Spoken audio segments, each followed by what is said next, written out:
Food Labeling 101. We're going to talk about what's required to go on your packaging, going over those big 6 items that you need to know about.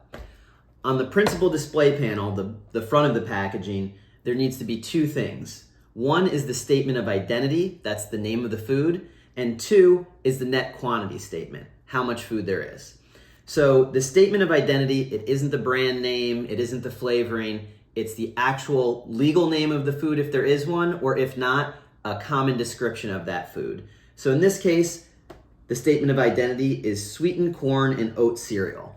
Now this needs to appear on the front on the principal display panel, but there's no requirement of where it appears. It just has to be prominently featured. And the guidelines for that is that it should be at least half the size of the largest font.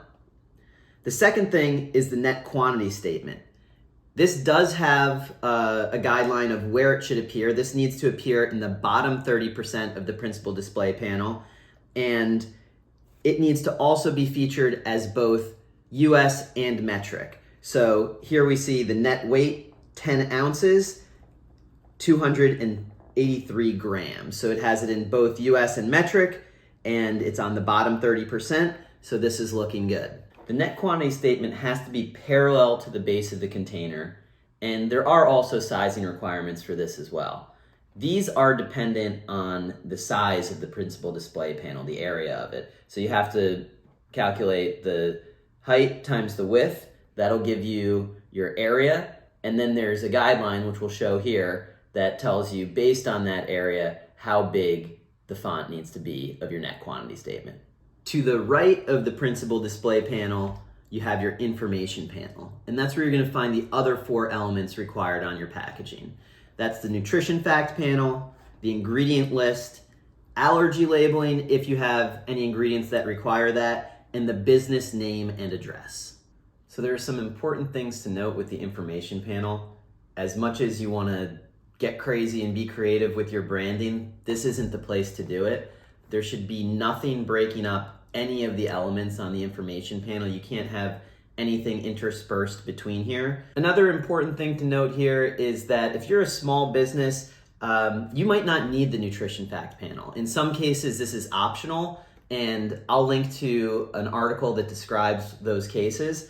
But even if it is optional, it's always a good idea to get ahead of it, to include it, because as you grow, it is something that you're going to need. And even if it's not required, it creates transparency and just shows what your product's all about. With the ingredient list, it always needs to come in descending weight order. So the highest weight ingredient is going to come first, followed by the next highest weight ingredient. Some other things about the ingredient list is that if your ingredients are made up of sub-ingredients, those need to be listed in parentheses. So in this cereal, peanut butter is one of the ingredients, and the sub-ingredients of that listed in parentheses are organic peanuts and salt. Ingredients that make up less than 2% of the recipe by weight can be listed at the end with a statement preceding it that says contains 2% or less of and the ingredient name. Also, there are certain spices that don't need to be declared by name. For instance, if your recipe used cinnamon, ginger, and black pepper, those could be listed together as spices. And if your ingredients include any chemical preservatives, those need to be listed along with their functions, such as preservative.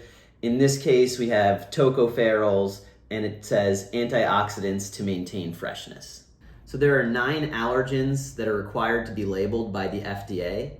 Those are milk, eggs, fish, shellfish, tree nuts, peanuts, wheat, soybeans, and sesame. It used to be 8, but in 2023, the FDA added sesame to the list of allergens. With tree nuts, fish, and shellfish, you have to specifically name the allergen. You can't just leave it at that statement. So if we look at another example here, this contains coconut, and they have to list that it's coconut. They can't just leave it as a tree nut. So you have to specifically state what the allergen is in those cases. Now, another best practice with allergy labeling is to also account for potential cross-contamination. That would be including things like may contain or processed in a facility that also processes and whatever the allergen is.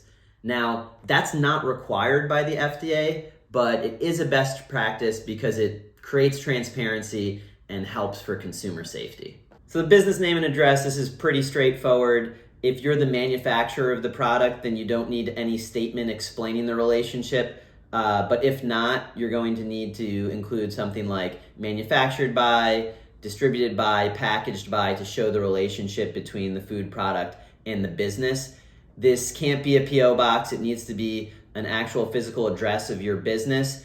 And if your business can be found easily within a directory like Yellow Pages, a common directory, then you just need to have city, state, and zip. But if it can't be found in a common directory, or there's multiple locations where that could be confusing, then you need to include the full address. So that's the basics of food labeling, the big 6 things you need to make sure your product has when you're taking it into retail or just scaling your food business. If you need help with your labeling, check out Recipal.com. Our software automatically formats a nutrition fact panel, ingredient list, allergen statements, and everything you need for your packaging.